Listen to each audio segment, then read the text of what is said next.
পুকুরে সাঁতার কাটার দিন শেষ, এবার সমুদ্রে ঝাঁপ দিচ্ছে বাংলাদেশ। না না, বাংলাদেশ না, তুমিই ঝাঁপ দিচ্ছ। কেননা এসএসসি ফিজিক্সের তুলনায় এইচএসসি ফিজিক্সের সিলেবাসটা 2.5 গুণেরও বেশি।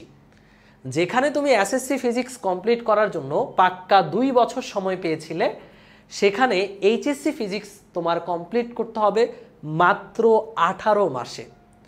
তো বলতে গেলে তুমি সমুদ্রেই পড়েছো। সমুদ্রের ঢেউয়ে তুমি যেন ডুবে না যাও এবং তোমাকে সঠিক গন্তব্যে পৌঁছে দিতে পদার্থবিজ্ঞান প্রথম পত্র এই সাপোর্টটা নিয়ে আমরা বন্দিবাসালা আছি তোমার সাথে। তো আমাদের পদার্থবিজ্ঞান প্রথম পত্র কোন মডিউলে তোমাদেরকে আমরা পড়াবো এবং কয়টা সেগমেন্টে পড়াবো, কোন বই ফলো করে পড়াবো, এই সব কিছু থাকছে আজকের ভিডিওতে। ইনশাল্লাহ তুমি যদি শুরু থেকেই আমাদের সাথে শুরু করো, তোমার এই সমুদ্রের ঢেউয়ে তলিয়ে যেতে হবে না। তো আমরা কিছু প্রশ্ন নিচ্ছি যে আমাদের এই প্রথম পত্র কোর্সটিতে কতগুলো ক্লাস থাকবে। যদি তোমাদের এইচএসসি এক্সামের অ্যানাউন্সমেন্ট শর্ট সিলেবাসে আসে, তাহলে আমরা 70টি ক্লাস নিব 60টি অধ্যায়ের উপর।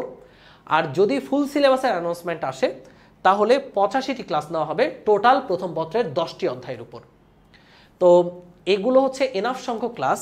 এই ক্লাসগুলো করলেই তোমার এইচএসসি টু অ্যাডমিশন পদার্থবিজ্ঞান প্রথম পত্রের উপর যা কিছু দরকার সব কভার হয়ে যাবে। আমরা কোন বই ফলো করে এই কোর্সটাতে পড়াবো? ভাইয়া, আমরা মূলত বাজারের সবগুলো বই অ্যানালাইসিস করে যেই টপিকগুলো প্রত্যেকটা বই ইউনিক আছে সেগুলো তো নিয়ে আসবই, কিন্তু জোর দিব ডক্টর শাহজাহান তপন স্যার, আমির হোসেন খান এবং ইসাক স্যারের বইটা। কারণ এই দুইটা বই থেকেই দেখা যায় এইচএসসি অ্যাডমিশনে ম্যাক্সিমাম প্রশ্ন আসে। আর ফিজিক্সে প্রো হতে হলে থিওরির পাশাপাশি অনেক অনেক প্রবলেম সলভ করতে হয়। সেই প্রবলেম সলভের জন্য বাজারের যে কোনো একটা গাণিতিক পদার্থবিজ্ঞান বই আমরা ফলো করব, যেখানে প্রত্যেকটা টপিকের উপর আলাদা আলাদা অসংখ্য প্রবলেম থাকবে এবং সেগুলো আমরা তোমাদের ক্লাসে প্র্যাকটিস করিয়ে দেব। অ্যাডমিশনের জন্য এক্সট্রা কি প্রস্তুতি নেওয়ানো হবে? প্রত্যেকটা ক্লাসেই আমরা ওই টপিকের উপর আসা বিগত বছরে ইঞ্জিনিয়ারিং এবং ভার্সিটিতে যেই প্রশ্নগুলো তা সলভ করাবো, অর্থাৎ ভার্সিটি ইঞ্জিনিয়ারিং কোয়েশ্চেন ব্যাংক, এবং আমাদের সিলেবাসের সাথে মিল আছে এমন প্রশ্নগুলো যেগুলো আইআইটিতে এসেছে, জেইতে এসেছে, সেগুলো আমরা সলভ করাবো। আমাদের সিলেবাসের বাইরে গিয়ে আমরা কিছু পড়বো না, যা পড়াবো আমাদের সিলেবাসের মধ্যে। আর্কাইভ ক্লাস থাকবে কি? এটাই হচ্ছে এই কোর্সের সবচেয়ে চমৎকার একটা ফিচার, যে আমাদের 25 ব্যাচের জন্য প্রথম পত্রের উপর 78টি ক্লাস নেওয়া হয়েছিল এবং সেই 78টি ক্লাস তোমরা আর্কাইভ আকারে পেয়ে যাবে। যার কলেজে যেই অধ্যায়ের এক্সাম থাকবে, ভিন্ন ভিন্ন কলেজে তো ভিন্ন অধ্যায়ের এক্সাম থাকেই, তুমি সেই অধ্যায়ের প্রস্তুতি এই আর্কাইভ ক্লাস থেকে নিতে পারবে। একদম ক্রিস্টাল ক্লিয়ার ক্লাস এগুলো, যেগুলো 25 ব্যাচের জন্য আপডেটেড কন্টেন্ট তৈরি করা হয়েছিল, সেগুলোই পেয়ে যাচ্ছ। এক্সাম কিভাবে হবে? এটা আমাদের কোর্সের অন্যতম একটা ফিচার, যে আমরা প্রত্যেকটা অধ্যায় শেষ করে ওই অধ্যায়ের উপর একাডেমিক স্ট্যান্ডার্ড এক্সাম নিব, কোয়েশ্চেন দিয়ে এক্সাম নিব। ইঞ্জিনিয়ারিং স্ট্যান্ডার্ড প্রশ্ন থাকবে 10টা, মেডিকেল স্ট্যান্ডার্ড কোয়েশ্চেন থাকবে 10টা, তাহলে সর্বমোট 30টা এমসিকিউ থাকবে।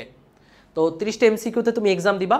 শুরু থেকেই একাডেমিক প্রস্তুতি এমনভাবেই নিবা যেন এই ইঞ্জিনিয়ারিং বলো, মেডিকেল বলো, সব প্রশ্নই তোমার আয়ত্তে থাকে। সো বুঝতেই পারছো এই এক্সামটা তোমার জন্য কতটা গুরুত্বপূর্ণ। তুমি বুঝতেই পারবে যে তোমার আসলে কোন দিকে ধাবিত হলে ভালো হবে, ইঞ্জিনিয়ারিং, মেডিকেল কোনটা, সেটা আমাদের কোর্সের শুরু থেকে এক্সাম দিয়ে বুঝতে পারবা। কোর্স শেষ হতে কতদিন সময় লাগবে? ওই যে প্রথমেই বলেছিলাম, সময় কিন্তু 18 মাস। তো কোর্সটা আমরা এমনভাবেই ডিজাইন করেছি যেন তোমার 6 থেকে 8 মাসেই এই পুরো সিলেবাসটা কমপ্লিট হয়ে যায়, এবং এর কম বেশি কিছু সময় হতে পারে, বেশি লাগবে না, কম হতে পারে। তো 6 থেকে 8 মাসের আগেই আমাদের এই সিলেবাসটা শেষ হয়ে যাবে। কোর্সের মেয়াদ থাকছে তোমাদের 26 ব্যাচের অ্যাডমিশন পরীক্ষা পর্যন্ত, মানে এইচএসসির পরও কোর্সের অ্যাক্সেস তোমার হাতে থাকবে। তো বুঝতেই পারছো, অ্যাডমিশনে গিয়ে কোনো একটা টপিকের বেসিক যদি তোমার ভুলে যাও, বেসিক যদি মনে হয় যে না আবার একটু শিখি, আমাদের এই আর্কাইভ ক্লাস থেকে দেখে নিতে পারবা। সো একদম অ্যাডমিশন পর্যন্ত আমাদের এই সাপোর্টটা থাকছে। কোর্সে প্র্যাকটিসের জন্য কি থাকবে তোমাদের জন্য? আমরা ফিজিক্স টিম টাইপ ভিত্তিক প্র্যাকটিস শিট তৈরি করছি। প্রত্যেকটা অধ্যায়কে অনেকগুলো টাইপে বিভক্ত করে সেই টাইপের আন্ডারে যত ধরনের প্রবলেম পসিবল সেই প্রবলেমগুলো দেওয়া হচ্ছে। তো এই প্র্যাকটিস শিটটা তুমি যদি সমাধান করতে পারো, প্র্যাকটিস করতে পারো, ইনশাল্লাহ তোমার ওই অধ্যায়ের উপর আলাদা করে অন্য কোনো কিছু প্র্যাকটিস করতে হবে না, কারণ সবগুলো বই ফলো করেই প্র্যাকটিস শিটটা তৈরি করা। তো বুঝতেই পারছো আমাদের পদার্থবিজ্ঞান প্রথম পত্র কোর্সটা এমনভাবেই ডিজাইন করা যেন ফিজিক্সে বেসিক টু প্রো প্রস্তুতি তোমার হয়ে যায়। সো আর কথা না বাড়াই, দেখা হচ্ছে তোমাদের সাথে ক্লাসে। টিল দেন ভালো থাকো, সুস্থ থাকো, আল্লাহ হাফেজ।